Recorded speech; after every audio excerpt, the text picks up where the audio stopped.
Welcome to Tabletop Battle Adventures, D-Day, 0630 hours, turn 13. This is still the first ordered ice, a U.S. ordered ice, for this turn.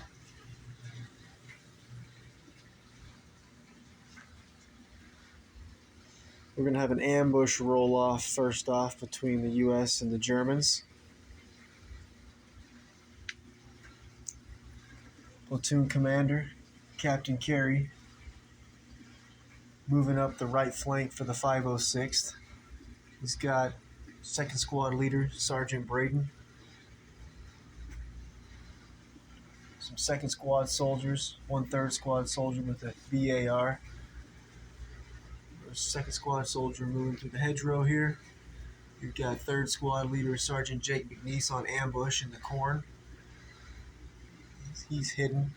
Got the flamethrower team right behind Platoon Sergeant David. We've got third squad assistant leader, Sergeant Brandon, who's just dragged the medic backwards, who's wounded, bleeding out. He turned 16. Second bazooka team on ambush. We've got 506 Commander Colonel Sink also on ambush here. Sergeant Caleb, the sniper, on ambush, the end of this hedgerow. We've got a LMG team from 2nd Squad on ambush here. Leading this center of the 506th is the 4th Squad leader, the Heavy Weapons Sergeant Matt. Also this two-man 2nd Squad team, one with a BAR on ambush. Moving back, we've got the M5 3-inch AT gun on ambush. One of their soldiers was killed this past turn by a sniper, Sergeant Neiman of the 6th Fallschirmjäger, who is in this building in the attic, and he is on ambush. And these buddies are on ambush here as well. Light mortar back here. They'll need a new target this turn. The medium mortar is going to be hitting on a 5, and they are going to be hitting right here on this LMG team from the 1058th Grenadiers, 1st section LMG team. Over here we have Sergeant Jory, sniper, on ambush. We got the 1st MMG team, who's moved up to the end of this hedgerow. Got the 57mm AT gun. Already fired this turn and missed. They tried to shoot Sergeant Lehman of the 6th Fallschirmjäger, a sniper, who's in the attic of this building. And also the M8 scout car, Sergeant Travis's scout car. He took a shot at the Sergeant Lehman as well and missed. Over here we've got platoon leader, 1st Lieutenant Corey, already active this turn. 1st bazooka team moving up in the hedgerow. 2nd squad assistant leader, Sergeant Adam, and a 1st squad soldier in the hedgerow stacked up, ready to make a move. Been a hell of a battle over here on this left flank for the 506th. One man left for this 2nd MMG team. The other two were KIA. We have 1st squad assistant leader, Sergeant Stephen, and the 1st squad LMG team here. Looks like I'll go over the beginning of each turn. I go over the details. I'm just doing a quick overview here. I've been so busy on the farm, I haven't got to get down here and do some battling in a while. Here we have on ambush 1058th Grenadier Platoon Sergeant Robert with his man. If you want the deep details for this turn, you'll have to go back and watch the introduction for the Omaha Beach battlefield. and that'll be far more detailed than this. It's just a quick overview. First section LMG gunner for the 1058 just lost his loader. I think he was killed. We'll have to watch the last video if you want to know. All right, moving along.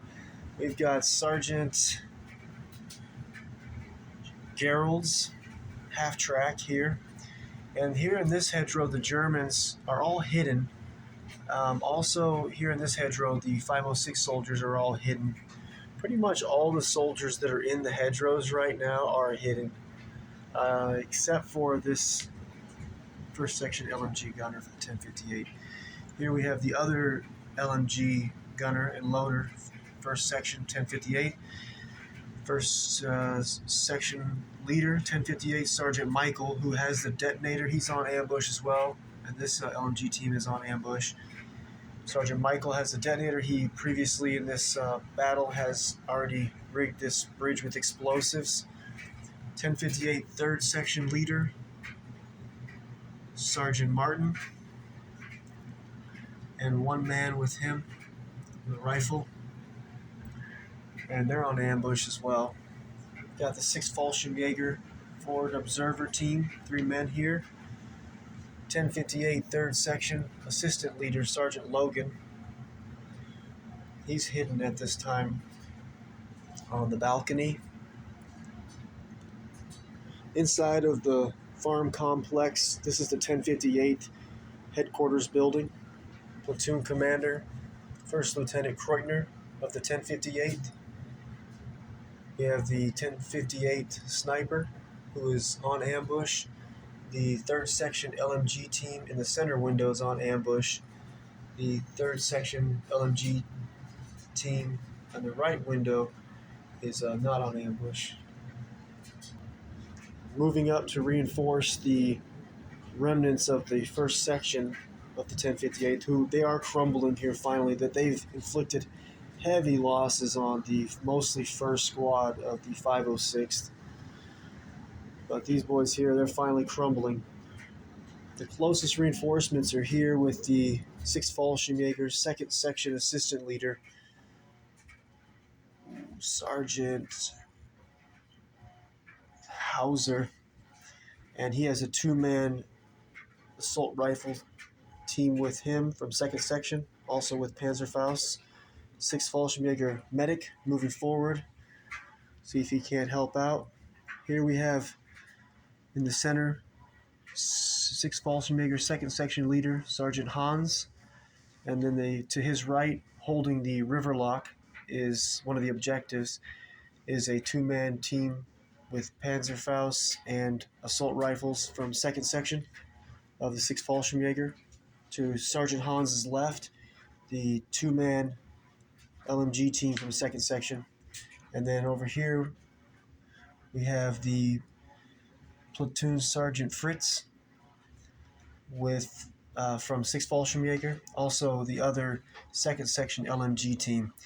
The 6th Fallschirmjäger holds both of these bridges leading into Carentan, both objectives for both the US 506th and for the 6th Fallschirmjäger. Back to this bridge is being held by still the 1058th. And so that's those 3 objectives being held by the Germans. And also, as I mentioned, the river lock, which the Germans have opened at this time for this whole battle so far, and it's been flooding. So these green fields are all flooded. Advancing is okay for infantry, no vehicles. The brown fields are not flooded here and here. And so vehicles they can move, advance, and run. Infantry can run and advance as well. Moving back over here to this other bridge, we have Sergeant Karl, which is the 1st section of the 6th Fallschirmjäger. He's the sergeant, the leader.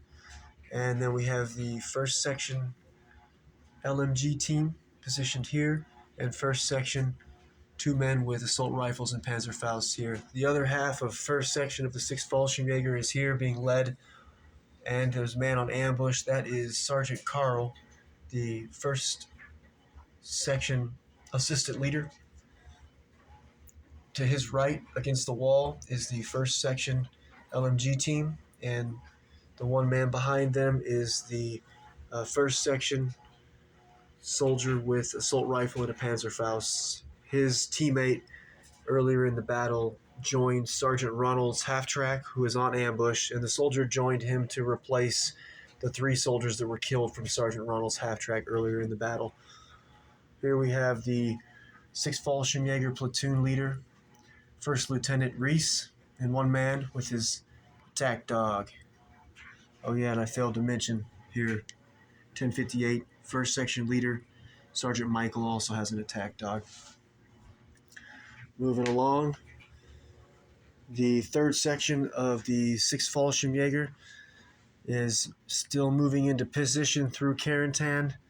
We have, this would be 3rd Section leader, the SMG there in the crater, and that is Sergeant Odin, the leader. He's got a 2-man rifle team with Panzerfausts. Also here, 3rd Section LMG team. This is a 6th Fallschirmjäger spotter, forward observer, radio operator, all of the above, and he's just locking the gate to the church compound, which is also the 6th Fallschirmjäger's headquarters. Here we have 3rd Section assistant leader, Sergeant Thor, and another 3rd Section LMG team moving forward. Looks like this half of 3rd Section is going to be reinforcing and helping to hold this bridge, and Sergeant Odin and the other half of 3rd Section is going to be reinforcing this bridge. And there's also a 2-man rifle team from 3rd Section following Sergeant Thor, and they have Panzerfaust as well. The 6th Fallschirmjäger medium mortar positioned here in the courtyard. 2nd floor of this building is the 6th Fallschirmjäger MMG team. And in the chapel, 6th Fallschirmjäger commander, Major Vonderheit, is also in here with his radio operator.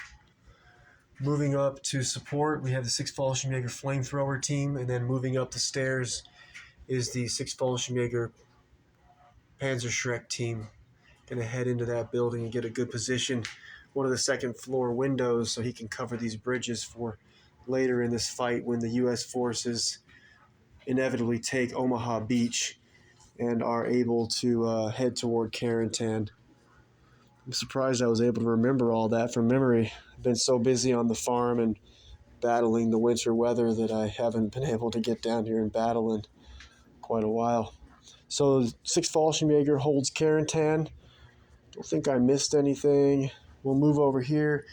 2nd Section of the 1058th has just been devastated, this battle. You'll have to go back and watch it if you want to see details, but the only survivors from 2nd Section is this LMG gunner here in the hedgerow, and these 2 soldiers here with assault rifles, and one has a Panzerfaust.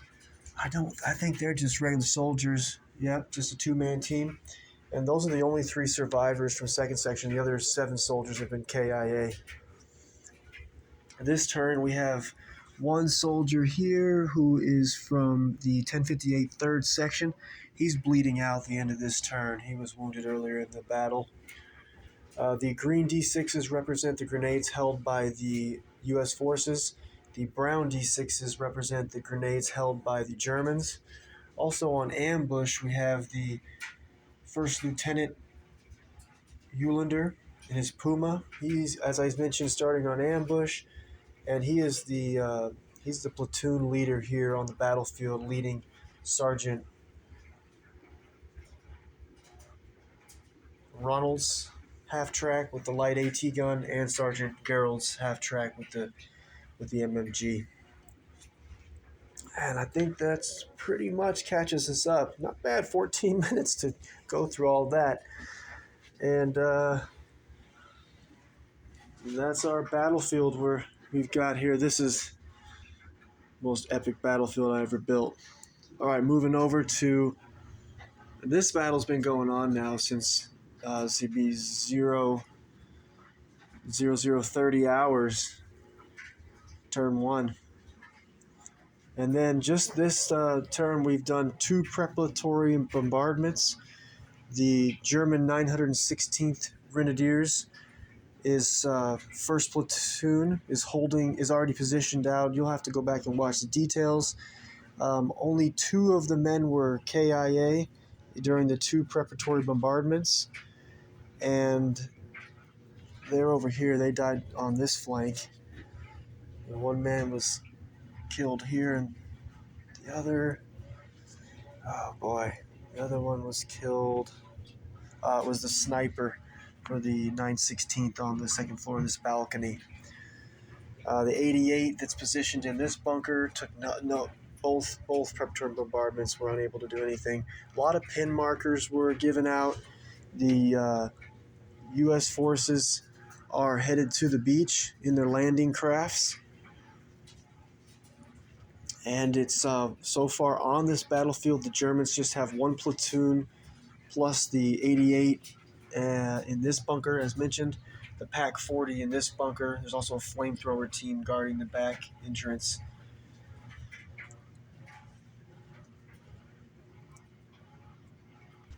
The 916th Grenadiers 2nd Platoon is positioned here. They were not affected by the preparatory bombardments because they are in the 2 tunnel systems that lead under the road.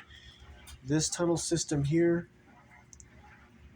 closest, leads from the back of this bunker under the road to the small building center screen.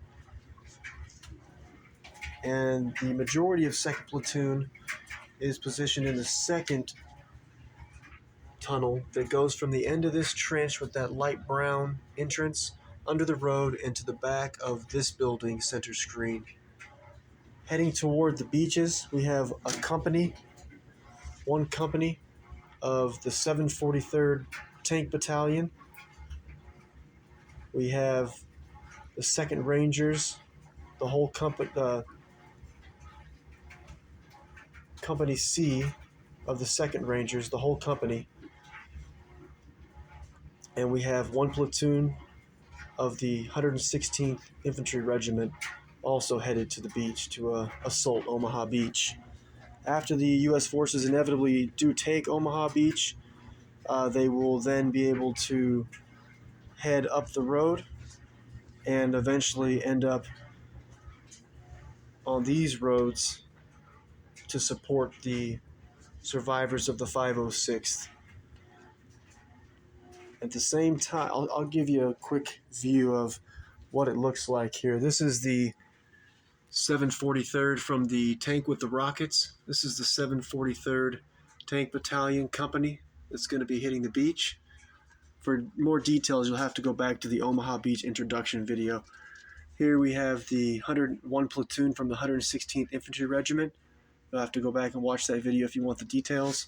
And here, a full company of and this is 1 platoon from Company A, 116th Infantry Regiment.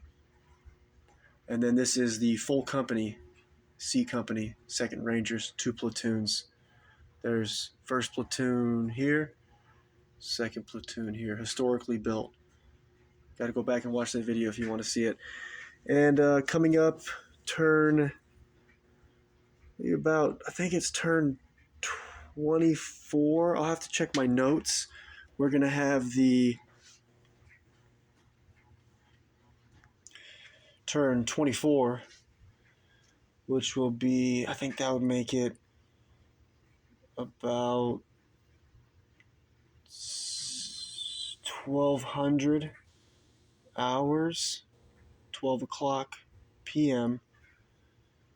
Turn 24 will have this platoon of the 12th SS Panzer Regiment arriving in Carentan. They'll be able to enter from the far side of this table in Carentan to reinforce the 6th Fallschirmjäger and the remnants of the 1058th Grenadiers platoon. And then they will also be that's 1 platoon from the 12th SS Panzer Regiment. There'll also be 1 platoon arriving with them from the 25th SS Panzer Grenadiers. And then turn around 36, this platoon of heavy tanks with a flamethrower tank, and I believe that's called a Nebelwurfer, but it's like a half-track version. I'll have to check my notes. But this platoon here is going to be representing the Panzerlehr, one platoon from the Panzerlehr that will be arriving around turn 36 through Carentan as well. That's a lot further. Once the U.S. forces take Omaha Beach with this company of the 743rd Tank Battalion, then these half-tracks will join the fight as well once the beach is taken. All right, woo, big introduction. And there is a total of around 100 U.S. order dice in the bag, and around 80 order dice. I think it might be 77 order dice for the Germans in the bag. And it could be a few more here or there, but this is roughly how it looks. Minus the few that have already been deployed in this, and that are on ambush. Anyways, so before we can get to this first dice of 0630 hours, turn 13, we're going to have an ambush roll-off between the U.S. forces, German forces. We probably won't see any action on Omaha Beach for quite a while because the boats are still headed towards shore. The Germans are basically just going to be doing they have a lot of pin markers. They're going to be doing a lot of rallying. And so I think mostly we'll be focusing both snipers for the 6th Fallschirmjäger. I think I might have mentioned this. Sergeant Neiman in the attic of building in the center, and Sergeant Lehman, who is not hidden anymore. But Sergeant Neiman is hidden in this attic, who just killed this soldier this past turn, the gunner, or one of the loaders. Most of the action will be taking place on this table for a while we work out ambushes, and eventually we'll get to this Omaha Beach table. All right, let's roll off for the ambush interrupts before we can get to this first dice of 0630 hours. Here we go. U.S. green, Germans brown. German win the ambush roll-off. Let's see what's going to happen next. I failed to mention what happened in the last video, but platoon leader, First Lieutenant Corey, he did call in an airstrike this turn. So next turn he called it in right where that marker is next to First Section Leader Sergeant Michael. So there'll be an airstrike coming in. So the Germans have to make a decision whether they're going to hold the position or they all can still act. Everyone's on ambush and hidden, so they could still fall back this turn and try to get away from the airstrike that's coming. They won't make it to that hard cover behind that wall this turn, and we've got these guys on ambush here from 2nd Squad, 4th Squad leader, Sergeant Caleb the sniper. So if they do try to fall back, take some casualties on their way. And the Puma could also react then once they give up their position.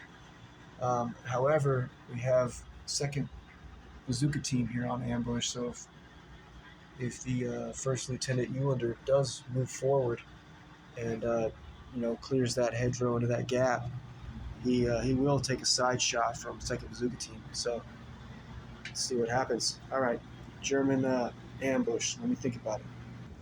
One more side note for anybody who's just starting to watch this adventure. Hedgerows do block line of sight. If soldiers are in the hedgerow looking out, they can see out normally. If soldiers are in the hedgerow, for example here, they are all hidden in the hedgerows, thick hedgerows. 4-inch visibility when looking through the hedgerow at another unit in the hedgerow. And but if you're in the hedgerow looking out of the hedgerow, you can see normally. And it is now the sun rose, so everybody can see, anybody who's not hidden.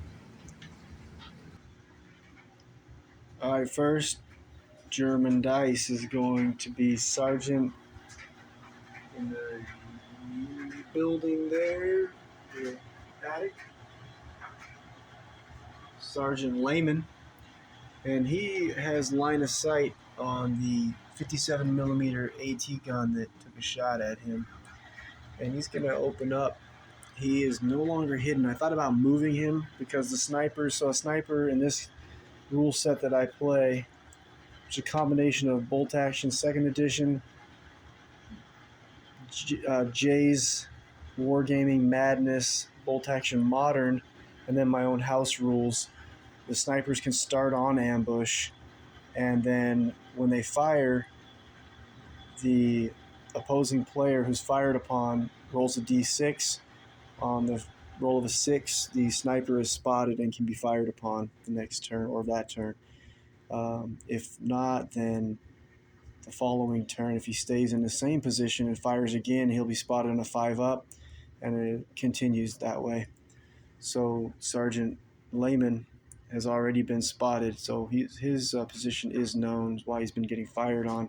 Sergeant Neiman, both from the 6th Fallschirmjäger, in this attic of this building in the center, he fired, killed this soldier, but his position was not found out, so on this turn he'll be spotted on a 5-up. Anyways, Sergeant Lehman's going to go ahead and take a shot at this one of these soldiers with the 57 millimeter AT gun. We are looking for a 3. That's a hit. A pin marker. A gun shield, so I believe instead of dying on a 5-up, be wounded on a 5 and killed on a 6.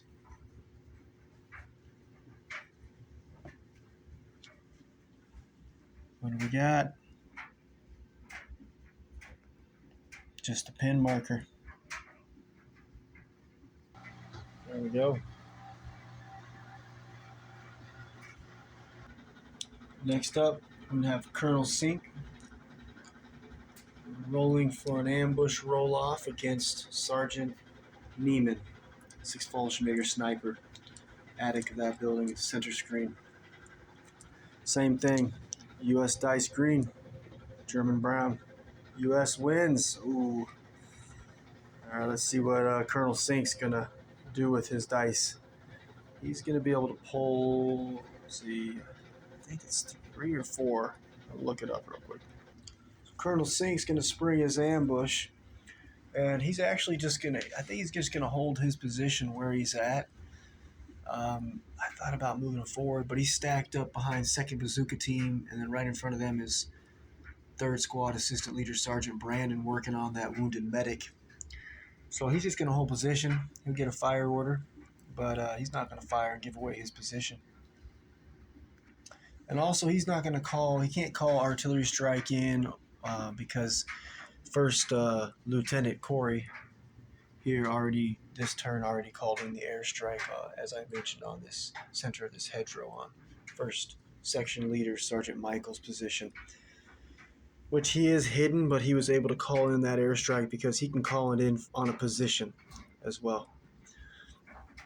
So with the first dice, Colonel Sink is going to give an ambush order to Platoon Sergeant David, positioned here in front of the flamethrower team. There we go, Platoon Sergeant is on ambush. That'll allow me to act this next turn if necessary. I don't think I want to fire right now with Platoon Sergeant David. He does have some targets over there, but doesn't want to give his position away yet. I don't think we want to push forward either because we've got Platoon Commander Captain Carey and a lot of 2nd Squad soldiers and a few 3rd Squad soldiers pushing forward to this hedgerow here so we can really make a push forward. One of the objectives for the 506 is to blow up one of these bridges leading into Carentan, or both, before turn 24 when the reinforcements from the 12th SS Panzer Regiment arrive in Carentan.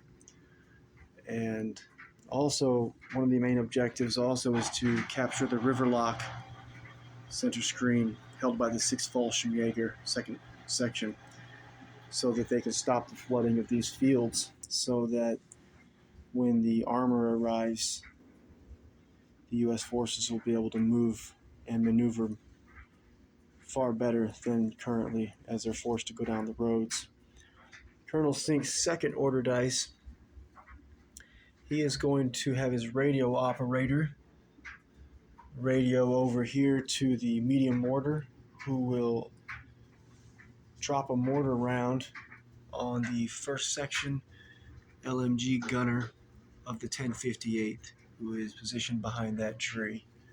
And he's going to need a 5 this time to land this shot. Comes a mortar round, and he will not go down because, I mean, really, with all that's left defending this right flank of the 1058 is just a platoon sergeant and one man plus that one LMG gunner for first section. So really we need to try to get the hell away from that hedgerow if we can. If we go down, we ain't going nowhere and we're going to get killed anyways. Might as well see what happens. Here comes that mortar round looking for a 5 up. Oh, we have a hit. Looks like he's not going anywhere except to the afterlife. That's a D3 pins. 2 pins. That direct hit, that is going to give him a total now of 3 pin markers.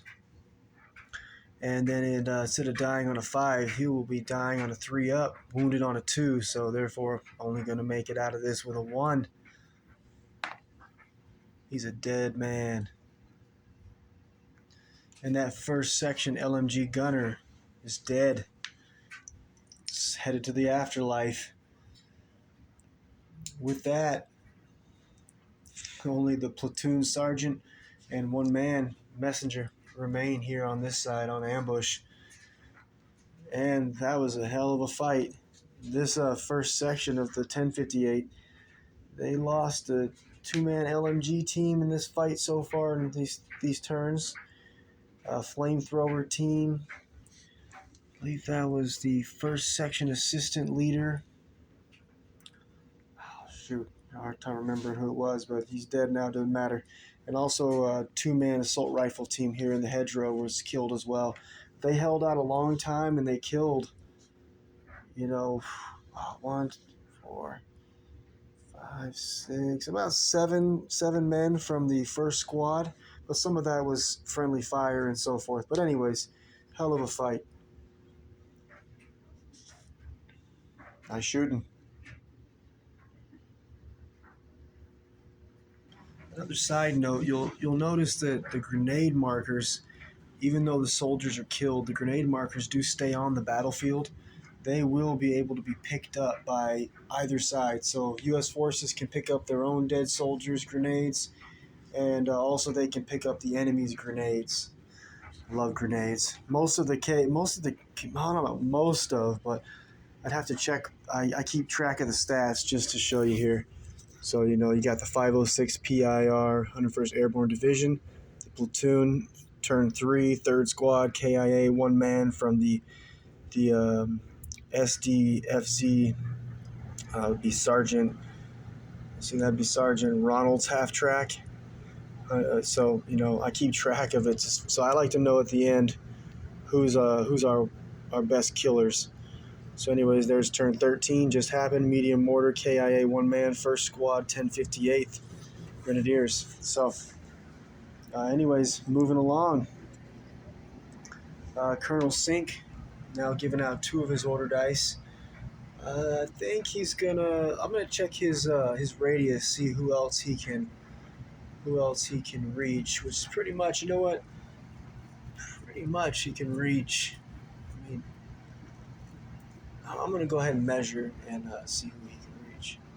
So Colonel Sink's got a nice reach. He's able to reach, with that 12-inch radius for the Colonel, he's able to reach a lot of soldiers. So he's going to go ahead and put this flamethrower team. Actually, do I want them in the front?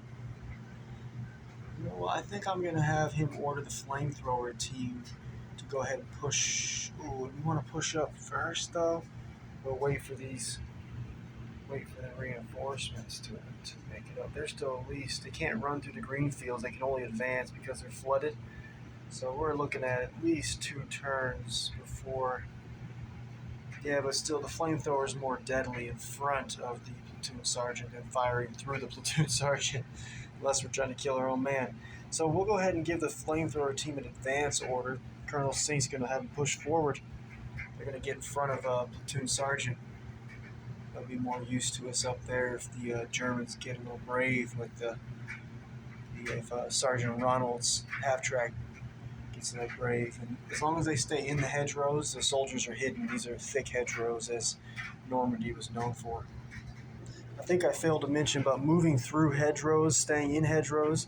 You can't move 6 inches like you can walking across the regular ground, so only a 4-inch move is possible. So they're going to be able to advance staying in the hedgerow, and they'll end up about 3 inches in front of the platoon sergeant, David. And they will not fire. They don't want to give away their position, nor do they have a target at this time. There we go. Platoon sergeant feels a little better about a flamethrower firing from in front of him.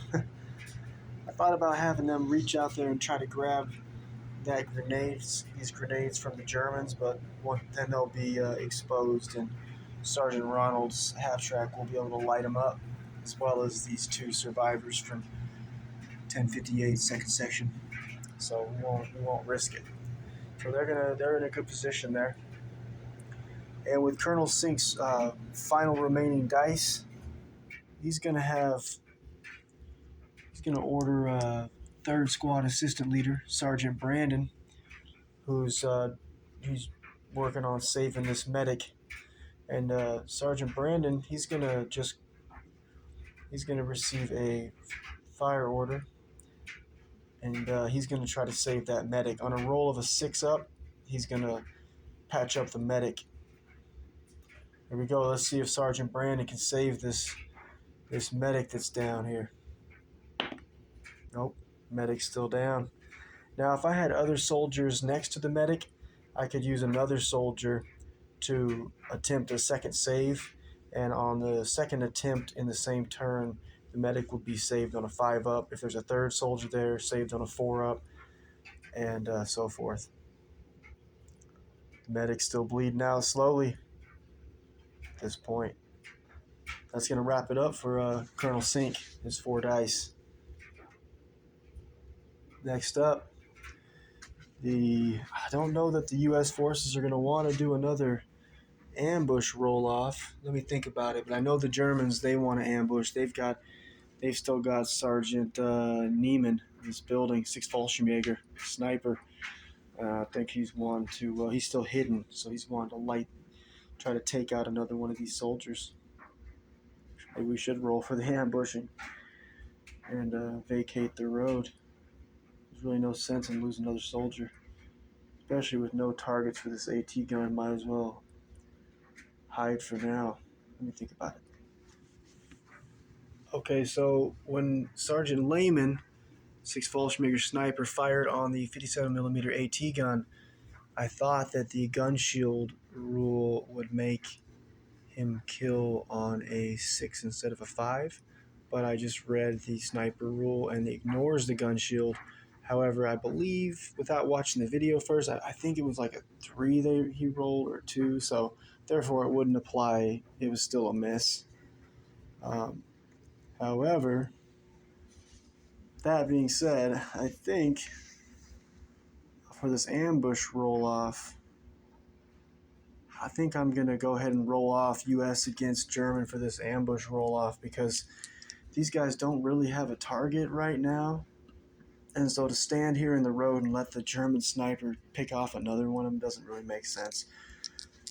So let's roll off and see if these guys can hop over this hedgerow and take cover before they lose another man. So we're going to roll off. It's going to be Sergeant... Who the hell's in that building over there? It's going to be Sergeant Neiman, the 6th Fallschirmjäger sniper, attic of building in the center, rolling off his ambush against his target. And let's see, U.S. is green. The German sniper's going to get one more shot. Let's see if he can pick off another one of these gunners before they can get out of here. So the sniper's going to open up. He's going to spring his ambush, and he'll need a 3 to hit these guys again. Let's see what he gets. Ooh, he misses. But he's still gets a roll, so they're going to spot him on a 5 up. Oh, they don't spot him. Next turn, the sniper will be spotted on, spotted on a 4 up though. We'll have another ambush roll off here. We're going to have this these AT guns. We're going to go ahead and roll off and try to get them out of the road. I don't see any point. I don't think Sergeant Ronald's half-track is going to get ballsy and try to come down the road with these guys abandoning the gun temporarily. Not with the the flamethrower is not on ambush, but the I think the flamethrower assistant fell over here. I'll fix that. But we got the bazooka on ambush here, so I don't think we're gonna risk it moving this man up the road. Okay, this ambush roll-offs between the M5 3-inch AT gun crew. They want to get out of the road before next turn, before that sniper can pick off another one of their men. And the other ambush is going to be, I think I want to get platoon sergeant here for the 1058, Sergeant Robert. I think he wants to spring his ambush. He's gonna start working his way down the hedgerow and fall back. He can't single-handedly hold this hedgerow against the 506 that's pushing. It's gonna be pushing up here. So let's get him to back up and get away from that bridge too, because probably Sergeant Michael, first squad leader, is gonna blow that bridge pretty soon. That way we can't. The U.S. forces can't push across so easily. So ambush roll off between platoon sergeant of the 1058, Sergeant Robert, and the M5 3-inch AT gun crew. Same situation. Green dice is U.S. Got a tie. Reroll. U.S. These soldiers only have one pin marker. They're going to be testing at a 9 and under. Let's see if they can get out of the road. They're going to pass that orders test, and they're just going to hop the hedgerow here and take cover. There we go. We don't want to risk losing our gun crew when we have no targets. All right, next up, and the 506 is not going to do an ambush roll off. The only soldier still on ambush is Sergeant Jory, sniper, Sergeant Caleb, sniper, Platoon Sergeant David, 2nd Bazooka Team, 3rd Squad Leader, Sergeant Jake McNeese in the corn, and then the 2nd Squad soldiers, 2 teams here. They're not going to roll off. They're going to stay hidden and ready to spring those ambushes at the right time. So the only ambush left for tonight before we finally get to this first dice of 0630 hours, turn 13, U.S. dice, is going to be the platoon sergeant, Robert, of the 1058. He's going to spring his ambush, and he and his soldier there, messenger, they're going to go ahead and advance in the hedgerow, staying hidden, and go 4 inches down the hedgerow and start working their way back. No sense in losing the platoon sergeant when this hedgerow's lost. The U.S. forces looks like they're finally going to take this hedgerow, but they're going to have to be quick. This bridge is all it takes is Sergeant Michael, 1058 first squad leader, first section leader, to roll a 2 up, and he blows the bridge. So let's get this man falling back through the hedgerow. There we go. Platoon sergeant's falling backwards. They will not open fire, nor do they have a target. They'll remain hidden in the hedgerow. And I believe that's going to wrap it up. I checked all the other possible ambushes. The hedgerow's blocking line of sight on any non-hidden units for either side that would be a worthy target. So that's going to wrap it up for me. After getting close to midnight here, and I got snow to clear tomorrow around my farm. So next time we will finally get to the first dice of 0630 hours, turn 13, U.S. See you next time.